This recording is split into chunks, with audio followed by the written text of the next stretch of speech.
പഴയ USSRന്റെ മതബോധവും പുരാവസ്തു സംരക്ഷണം. പണ്ടത്തെ USSR എല്ലാം കമ്മ്യൂണിസ്റ്റ് രാഷ്ട്രങ്ങളാണ്. പിന്നെ അത് പിരിച്ചു വിട്ടിട്ടെല്ലാം റഷ്യയിലായിട്ട് മാറിയത്. അപ്പോൾ കമ്മ്യൂണിസ്റ്റ് രാഷ്ട്രമാകുമ്പോൾ നമ്മൾ ചിന്തിക്കുന്നത് അവരെല്ലാം മതങ്ങൾക്കെതിരാണ്, മതങ്ങളെയെല്ലാം നശിപ്പിച്ച് കളയും എല്ലാം ചിന്തിച്ച് വെച്ചിരിക്കുന്നത്. പക്ഷേ ഇന്ന് റഷ്യയിൽ നമ്മൾ ചെന്ന് കഴിഞ്ഞാൽ പണ്ടവിടെ എന്താണ് നടക്കുന്നതെന്നൊന്നും നമുക്കറിയാൻ പറ്റില്ല. കാരണം പക്ഷേ ഇന്ന് റഷ്യ ആയപ്പോൾ ആർക്കും എവിടെ പോകാം, അവിടെയെല്ലാം എന്താണ് നടക്കുന്നതെന്നെല്ലാം കാണാൻ പറ്റുന്നത്. അപ്പോൾ അങ്ങനെ ഇവിടെ നിന്ന് കുറച്ച് പേര് അവിടെ പോയിരുന്നു റഷ്യ കാണാൻ. അവർ റഷ്യ കാണാൻ പോകുമ്പോൾ ആദ്യം തന്നെ അവർക്കറിയേണ്ടത് അവിടെ പള്ളിയുണ്ടോ അമ്പലമുണ്ടോ എന്നല്ലാണ്. അല്ലാതെ റഷ്യ കാണാനുള്ള താല്പര്യമൊന്നുമില്ല. അവർക്ക് പള്ളിയുണ്ടോ എന്നെല്ലാം കാണാൻ അവിടെ പോയിട്ട്. അപ്പം നമുക്ക് യൂട്യൂബ് ഒക്കെയാണ്, വിസിറ്റേഴ്സ് അവിടെ വിസിറ്റ് ചെയ്തിട്ട് യൂട്യൂബിൽ അപ്ലോഡ് ചെയ്തിട്ടുണ്ട്. പള്ളികളെല്ലാം വളരെ ഭംഗിയായിട്ട് സംരക്ഷിച്ച് വെച്ചിരിക്കുകയാണ്. നമ്മൾ ധരിക്കുന്നത് കമ്മ്യൂണിസ്റ്റ് രാഷ്ട്രമെല്ലാം നശിപ്പിച്ച് ഒരുമാതിരി ആക്കിയിട്ടുണ്ടാവുന്നതായിരിക്കും. പക്ഷെ അതൊന്നുമല്ല, വളരെയധികം സംരക്ഷിച്ച് വെച്ചിരിക്കുകയാണ്. എന്തൊക്കെയുള്ള ആചാരം ഉണ്ടെങ്കിൽ അതേപോലെ അവിടെ തുടർന്നു വേണ്ടവർക്ക് പോകാം. അപ്പോൾ ഇവിടെയുള്ളവർ ഓടിച്ചെല്ലുമ്പോൾ എന്താ ധരിക്കുന്നത്, അവിടുത്തെ റഷ്യക്കാർ മുഴുവൻ പള്ളിയിലേക്ക് ഇടിച്ചു കയറിയാണ്. അതൊന്നുമില്ല. അവിടെ വിസിറ്റേഴ്സാണ് അധികം ഉണ്ടാവുക. പിന്നെ ഒറ്റ ആൾക്കാരുണ്ട് കാണാൻ, വിസിറ്റേഴ്സായിട്ട് വരും. പിന്നെ പഴയ പ്രായമായവർ വല്ലവരും അവിടെ വന്നിട്ട് പ്രാർത്ഥിക്കുന്നുണ്ടാവും. അത്രയല്ലേ കാണാൻ പറ്റുള്ളൂ, വേറൊന്നും കാണാൻ പറ്റുന്നില്ല. അപ്പോൾ ഇതിനിടയ്ക്ക് തന്നെ ഇവിടെയും ചിലവർ ചൈനയിൽ പോയിട്ടുണ്ട്, അതിൻ്റെ യൂട്യൂബും കാണാം. അവിടെയും മുസ്ലിം പള്ളികൾ. അപ്പോൾ ഇതെല്ലാം എല്ലാ രാഷ്ട്രത്തിലും, കാരണം ഇതെല്ലാം നശിപ്പിക്കാനുള്ളതൊന്നുമല്ല, അതെല്ലാം ചരിത്ര സംഭവങ്ങളാണ്. കാരണം നമ്മൾ ഇതെല്ലാം കടന്നിട്ടാണ് വന്നിരിക്കുന്നത്.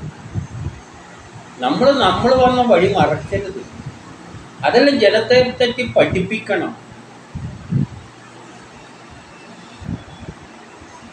അതുകൊണ്ട് അവർ അതെല്ലാം ഭംഗിയായിട്ട് സംരക്ഷിക്കും വെച്ചിരിക്കുകയാണ്.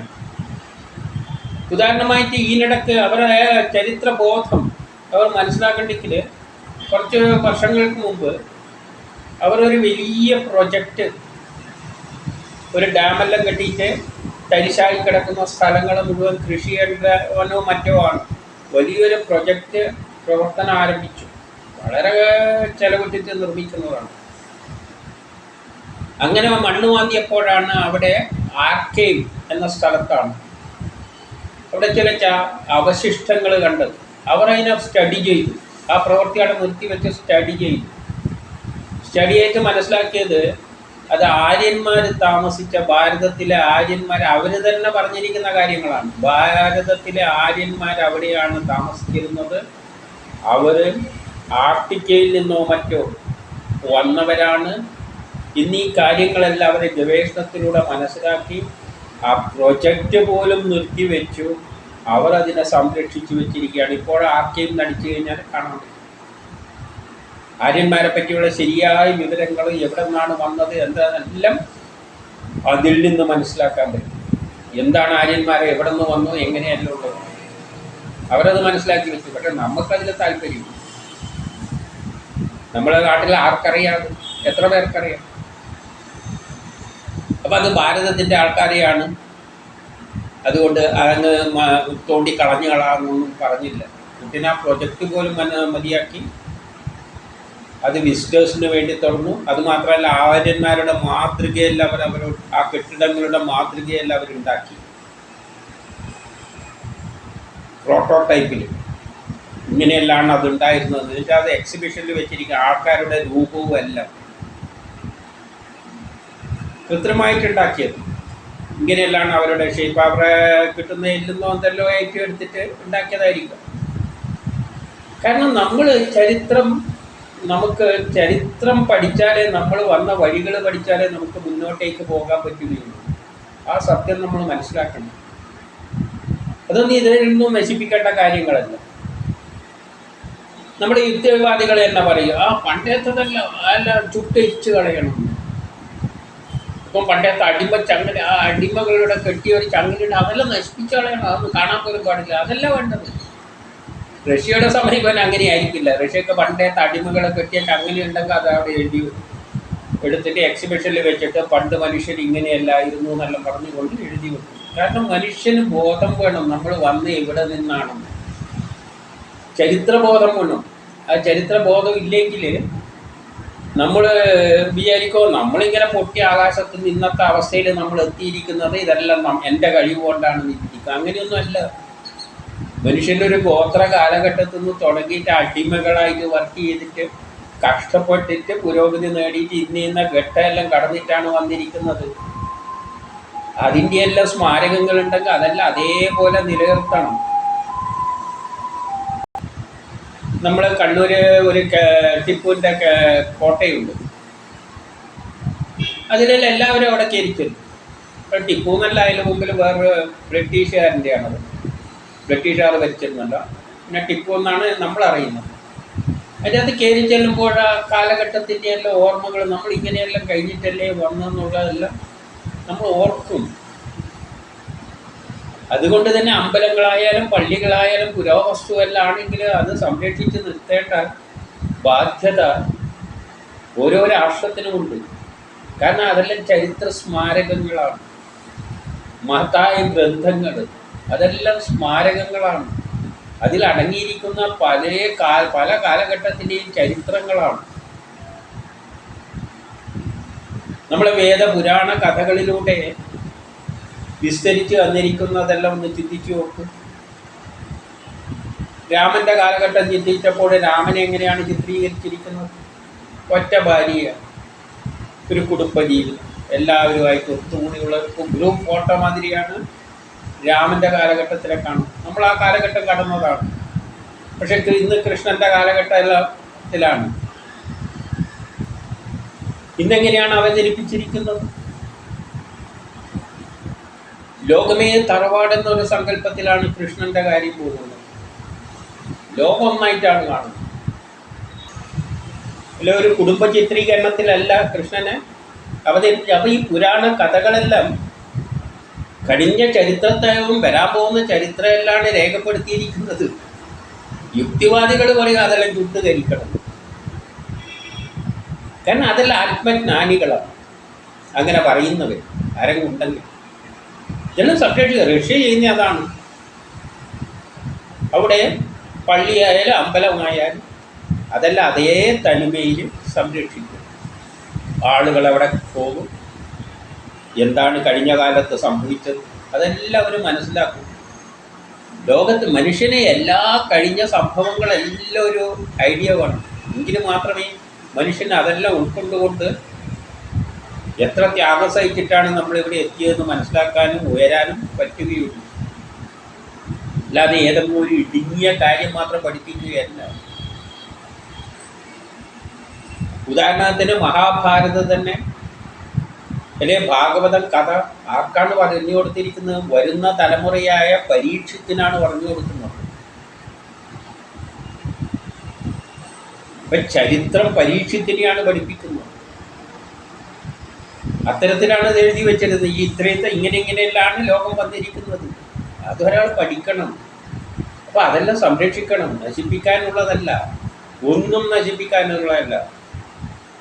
ഇന്നത്തെ സ്മാരകം ഇന്ന് തന്നെ നമ്മളിത് ഉണ്ടാക്കുന്നത് കുറേ വർഷം കഴിയുമ്പോൾ ജനം ചിന്തിക്കും ഇതെന്താണ് സംഗതി. അപ്പം ആ കാലഘട്ടത്തിൻ്റെ പ്രത്യേകതകൾ മനസ്സിലാക്കും. ഇപ്പം റഷ്യയെല്ലാം അത് സംരക്ഷിക്കുക മാത്രമല്ല ചെയ്യുന്നത്, ഓരോന്നിനെയും ബഹുമാനിക്കുന്നുണ്ട്. ഉദാഹരണമായിട്ട് റഷ്യ ഇപ്പോൾ കഴിഞ്ഞ വീഡിയോയിൽ ഞാൻ പറഞ്ഞു എന്താണ് റഷ്യ ചെയ്തെന്താണ്? ലോകത്തിൽ ഇന്ന് അശാന്തിക്ക് ഏറ്റവും വലിയ കാരണം എന്താണ്? ഈ പരസ്പരം തമ്മിൽ തല്ലുന്നതാണ്. അതും മതത്തിൻ്റെ പേരിൽ. ഒരു മതത്തിലുള്ളവർ തന്നെ ഷിയ സുന്നി എന്നെല്ലാം പറഞ്ഞ് തമ്മിൽ തല്ലി ലോകത്തിലുള്ള അശാന്തിക്ക് കാരണം എന്താണ്? ഈ തമ്മിൽ തല്ലുകളാണ്. പരസ്പരം ബഹുമാനിച്ചു കഴിഞ്ഞാൽ ഈ തല്ലുണ്ടാവില്ല. ഇപ്പോൾ റഷ്യ ചെയ്തത് എന്താണ്? പുടിൻ ചെയ്തത് എന്താണ്? എല്ലാ മുസ്ലിം രാഷ്ട്രങ്ങളെയും ഒന്നിപ്പിക്കാൻ ശ്രമിച്ചു. അതാണ് ചെയ്തിരിക്കുന്നത്. എല്ലാ മുസ്ലിം രാഷ്ട്രങ്ങളെയും ഒന്നിപ്പിച്ചു. അത് പുട്ടിൻ്റെ ഒരൊറ്റ കഴിവാണ്. കാരണം എന്തുകൊണ്ട്? അവർ ഒന്നിച്ചാൽ തന്നെ നാട്ടിൽ സമാധാനം ഉണ്ടാകും. തമ്മിൽ തല്ലി മരിക്കാനുള്ളതല്ല. സമാധാനം അവരവരുടെ വിശ്വാസത്തിൽ പോകണം. അതുകൊണ്ട് എല്ലാവരെയും ഒന്നിപ്പിച്ചു. ഇന്ന് അതുകൊണ്ട് അതിൻ്റേതായ ശാന്തിയുണ്ട്, അതിനെതിരായിട്ടുള്ള എതിർപ്പുണ്ട്. അതേസമയം തന്നെ ഇനി ഒക്കാതെ ഒന്ന് രണ്ടുണ്ട്. തുർക്കിയും സിറിയയും തമ്മിൽ വലിയൊരു ഗ്യാപ്പുണ്ട്. അതാണിപ്പം ബാക്കി അവസാന ഭാഗം നടന്നുകൊണ്ടിരിക്കുന്നത്. അത് ഒരു കുടക്കീഴിൽ തന്നെ ഒന്നിപ്പിക്കും കുട്ടി. അപ്പം അങ്ങനെ ചെയ്യുമ്പോൾ നമ്മുടെ നാട്ടിൽ തന്നെ നോക്കിക്കോളൂ, യൂട്യൂബ് തുറന്നു കഴിഞ്ഞാൽ ചെവിട് പൊത്തേണ്ടി വരും ഇവർ തമ്മിലുള്ള തർക്കങ്ങൾ, സുന്നി ഷിയ എന്നീ വിഭാഗങ്ങൾ തമ്മിലുള്ള തർക്കങ്ങൾ. പക്ഷെ അവിടെയൊക്കെ തീരുമ്പോൾ ഇവിടെ നിർത്തിയേ പറ്റൂ. കാരണം അവരെ കണ്ടുകൊണ്ടാണ് ഇവിടെ അവിടുന്ന് എല്ലാം പണമെല്ലാം വരുന്നുണ്ടാവും. അത് വെച്ചിട്ടുള്ള കളികളാണ് ഇവിടെ. അതെല്ലാം കഴിഞ്ഞ യൂട്യൂബിൽ പറഞ്ഞുകൊണ്ട് അതിലേക്ക് അധികം കടക്കുന്നില്ല. അതെല്ലാം നിൽക്കും. അപ്പോൾ ഒരു ചിന്താഗതിയുണ്ട്, പുട്ടിന് മുസ്ലിങ്ങളെ പിടിച്ചുകൊണ്ട്, മുസ്ലിം രാഷ്ട്രങ്ങളെ പിടിച്ചുകൊണ്ട് കളിക്കുന്നു. അതില്ലാതാക്കാനും പുട്ടിൻ എന്ത് ഇടക്കിടക്ക് പറയുന്നുണ്ട്, ഞാൻ ശരിയായ ഓർത്തഡോക്സ് ക്രിസ്ത്യനാണ് എന്ന് പറഞ്ഞുകൊണ്ട് തന്നെയാണ് അറിഞ്ഞിരിക്കുന്നത്. ഓർത്തഡോക്സ് ക്രിസ്ത്യൻ, റഷ്യൻ വലിയ രാഷ്ട്രമല്ലേ, ചെറിയ മതമൊന്നുമല്ല, അത് വലിയ മതം തന്നെയാണ്. കാരണം ഇപ്പുറത്ത് ഇസ്രായേൽ എന്നെല്ലാം പറയുന്നത് ചെറിയ ചിള്ളി കേസാണ്. അവിടെ വലിയ ഓർത്തഡോക്സ് ക്രിസ്ത്യനാണ്. അങ്ങനെയുള്ള പുട്ടിൻ എന്ത് ചെയ്യാണ്, ആണ് മുസ്ലിം രാഷ്ട്രങ്ങളെ ഒന്നിപ്പിക്കുന്നത്. അത് വലിയൊരു സന്ദേശം തന്നെയാണ് ലോകത്തിന്. അയാൾ ആ ഓർത്തഡോക്സ് ക്രിസ്ത്യൻ ഡേ വരുമ്പോൾ യുദ്ധമൊന്നും ചെയ്യില്ല, യുദ്ധമെല്ലാം നിർത്തിവെക്കും. അങ്ങനെ ഒന്നിപ്പിക്കാൻ ശ്രമിക്കുകയാണ്. അപ്പോൾ അവിടെ മതം വരേണ്ട കാര്യമൊന്നുമില്ല. അത് മാത്രമല്ല, ഇതിനിടയ്ക്ക് അങ്ങേരെ ഏതോ ഒരു മുസ്ലിം രാഷ്ട്രത്തിൽ ചെന്നിട്ട്, അത് അങ്ങേരെ കസാക്കിസ്ഥാനോ എന്തോ ആണ്, അവിടെ ചെന്നിട്ട് അല്ലെ ചെച്ചനിയല്ലോ മറ്റോ പോയിട്ട് ഖുറാൻ നെഞ്ചോട് ചേർത്ത് വീടിക്കുന്ന പടമാണ് യൂട്യൂബിലൊക്കെ അപ്ലോഡ് ചെയ്ത് വെച്ചിരിക്കുന്നത്.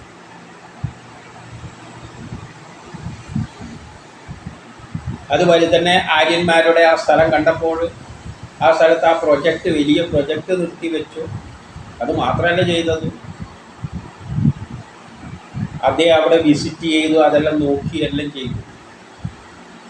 അല്ലാതെ നമ്മുടെ രാഷ്ട്രത്തിലെ മതമല്ല വേറെ ഏതോ ആണ് എടുത്ത് ദൂരക്കള നമ്മൾ ഓർത്തഡോക്സ് ക്രിസ്ത്യനാണെന്നും പറഞ്ഞിട്ട് ചെയ്തില്ല. ആ എത്രയോ വലിയ പ്രൊജക്റ്റ് നിർത്തിവെച്ചു. കാരണം അതെല്ലാം പുരാവസ്തു കാലം ഇതിലൂട്ടിയാണ്. പല കഴിഞ്ഞ കാലങ്ങളെപ്പറ്റി മനസ്സിലാക്കാനുള്ള ചില പുരാവസ്തുക്കളാണ് ഇതെല്ലാം. അതെല്ലാം സംരക്ഷിക്കുകയാണ് വേണ്ടത്. അമ്പലമായാലും പള്ളിയായാലും എന്തായാലും എല്ലാം സംരക്ഷിക്കണം. കഴിഞ്ഞത് എത്ര പഴക്കമുണ്ടോ അത്രയും എല്ലാം സംരക്ഷിക്കണം. എന്നിട്ട് എഴുതി വെക്കാലോ അടിയിൽ, ഇന്നെല്ലാണ് അതിൻ്റെ നാൾ വഴികൾ. ജനങ്ങൾ മനസ്സിലാക്കട്ടെ.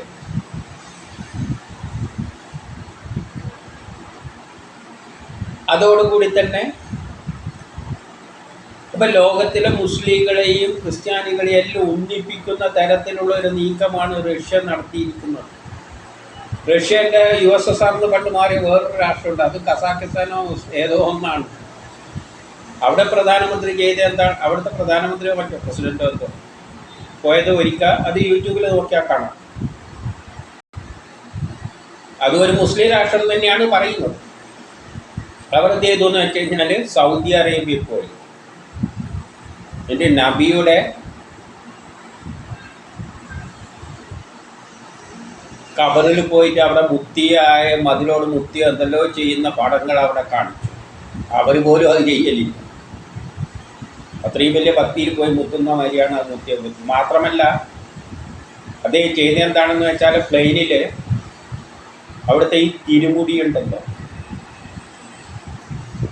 ഒരു കുപ്പിയിലാക്കി വെച്ചിട്ടുള്ള തിരുമുടി, അത് ഫ്ലൈറ്റിൽ കൊണ്ടുവന്നിട്ട് രാഷ്ട്ര ഗാർഡ് ഓഫ് ഓണർ നൽകിക്കൊണ്ട് അതിനെ കൊണ്ട് മ്യൂസിയത്തിൽ വെച്ചു. ചിലപ്പോൾ അദ്ദേഹത്തിൻ്റെ ഭക്തി കൊണ്ടായിരിക്കാം, അല്ലെങ്കിൽ ഈ തിരുമുടി എന്ന് കേൾക്കുമ്പം തന്നെ ഇവിടെ രണ്ടുപേരും തമ്മിൽ തല്ലുന്നുണ്ട്, ഷിയ സുന്നി എന്നെല്ലാം പറഞ്ഞു. ഒരു വിഭാഗം ഇത് അംഗീകരിക്കുന്നില്ല, മറ്റേ വിഭാഗം ഇത് കൊണ്ട് ഇറക്കി. അപ്പോഴാണ് ഒരു രാഷ്ട്ര തലവൻ ഗാർഡ് ഓഫ് ഓണർ കൊടുത്തുകൊണ്ടാണ് അതുകൊണ്ടേക്ക് മ്യൂസിയത്തിൽ വെച്ചിരിക്കുന്നത്.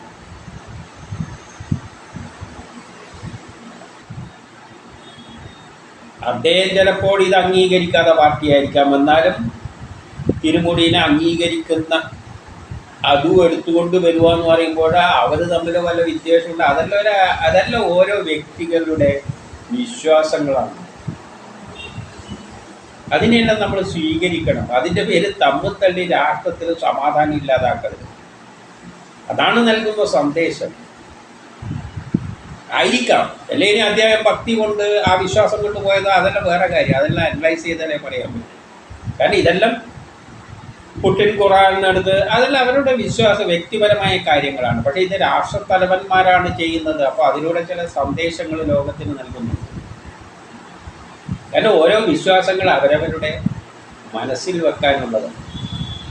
അത് വെച്ചിട്ട് തമ്മിൽ തല്ലിട്ട് നാട്ടുകാർക്ക് ശല്യമാക്കുന്നതിൽ എന്ത് കാര്യമാവുള്ളത്?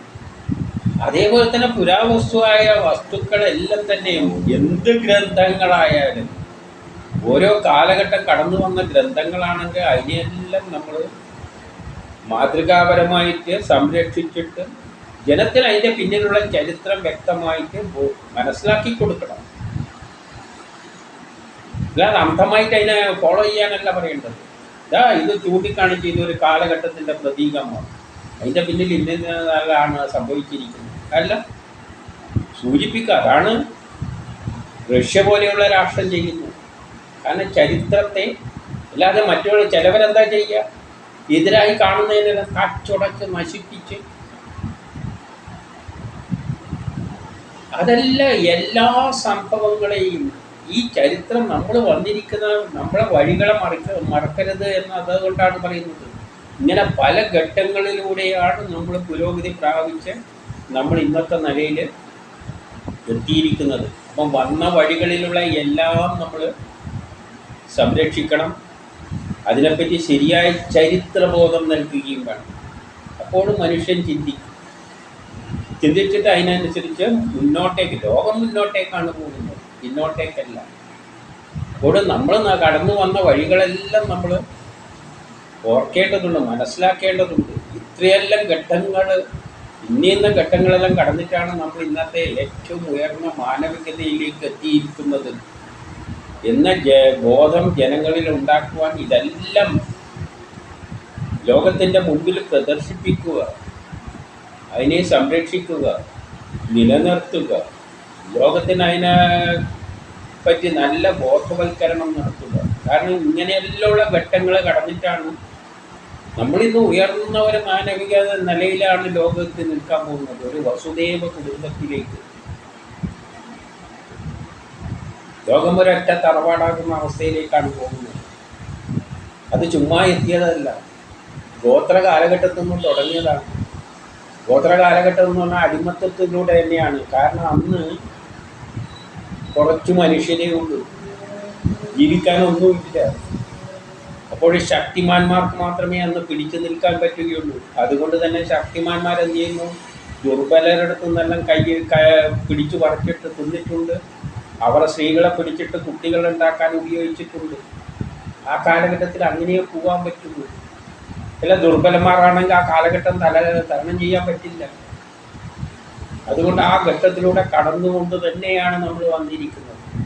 അപ്പം അതൊരു ചരിത്ര സംഭവമാണ്. അന്ന് അടിമകളായിട്ടെല്ലാം ഭൂരിപക്ഷ ജനം ഉണ്ടായിരുന്നു. ഇതെല്ലാം കടന്നുകൊണ്ടാണ് നമ്മളിങ്ങനെ വിദേശ ആധിപത്യത്തിലൂടെ എല്ലാം കടന്നുകൊണ്ടാണ് നമ്മൾ ഇങ്ങോട്ട് വന്നത്. ആ ചരിത്ര സംഭവങ്ങൾ മുഴുവൻ നമ്മൾ തുറന്ന പുസ്തകം പോലെ ലോകത്തിന് മുമ്പിൽ തെളിവ് സഹിതം അവതരിപ്പിക്കാനുള്ള ബാധ്യത നമുക്കുണ്ട്. അതുകൊണ്ടാണ് ഭാഗവത കഥ മുഴുവൻ ആർക്ക് പറഞ്ഞു കൊടുക്കുന്നത്? അടുത്ത തലമുറയായ പരീക്ഷത്തിന് പറഞ്ഞു കൊടുക്കുന്ന തരത്തിൽ എഴുതി വെച്ചിരിക്കുന്നത്. ഈ എല്ലാ ഗ്രന്ഥങ്ങളിലും പഴയ ഗ്രന്ഥങ്ങളിൽ നിന്ന് ആ കാലഘട്ടത്തിൻ്റെ പ്രത്യേകത നമുക്ക് മനസ്സിലാക്കാൻ പറ്റും. ഏത് പഴയ ഗ്രന്ഥങ്ങളാണെങ്കിലും ആ ഗ്രന്ഥത്തിൽ പറയുന്ന കാര്യങ്ങൾ ആ കാലഘട്ടത്തിൻ്റെ പ്രത്യേകതകളാണ്.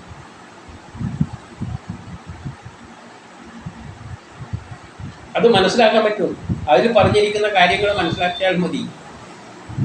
വേദത്തിലാണെങ്കിൽ പുരാണ കഥകളിൽ രാമൻ്റെ കാലഘട്ടത്തിലെ സ്വഭാവം അങ്ങനെ പറഞ്ഞിട്ടുണ്ട്. കൃഷ്ണൻ്റെ കഥയിൽ വരാൻ പോകുന്നുണ്ട്. കൽക്കിയുടെ കാലഘട്ടത്തിൽ എങ്ങനെയാണെന്ന് അത് വ്യത്യസ്തമായി പറഞ്ഞു വെച്ചിട്ടുണ്ട്, തുടക്കം മുതൽ അവസാനം വരെ. എന്തുകൊണ്ട്? പ്രളയം കഴിഞ്ഞിട്ട് രക്ഷപ്പെട്ട ജനങ്ങളാണ് ഇത് എഴുതി വച്ചിരിക്കുന്നത്. അപ്പോൾ അവർക്ക് ആദ്യം മുതൽ അവസാനം വരെയുള്ള കാര്യങ്ങൾ നല്ലവണ്ണം അറിയാം. അതുകൊണ്ട് ഓരോ കാലഘട്ടത്തിൻ്റെയും കഥ പ്രത്യേകമായി എഴുതി വെച്ചു. എല്ലാത്തവരെഴുതിയ കഴിഞ്ഞ കാലത്തെ ആ ഗ്രന്ഥങ്ങളാണെങ്കിൽ ആ കാലഘട്ടത്തിലെ സംഭവങ്ങൾ അതിൻ്റെ അകത്ത് കാണാൻ പറ്റും. ആ കാലത്തിൽ മനുഷ്യരെങ്ങനെയാണ്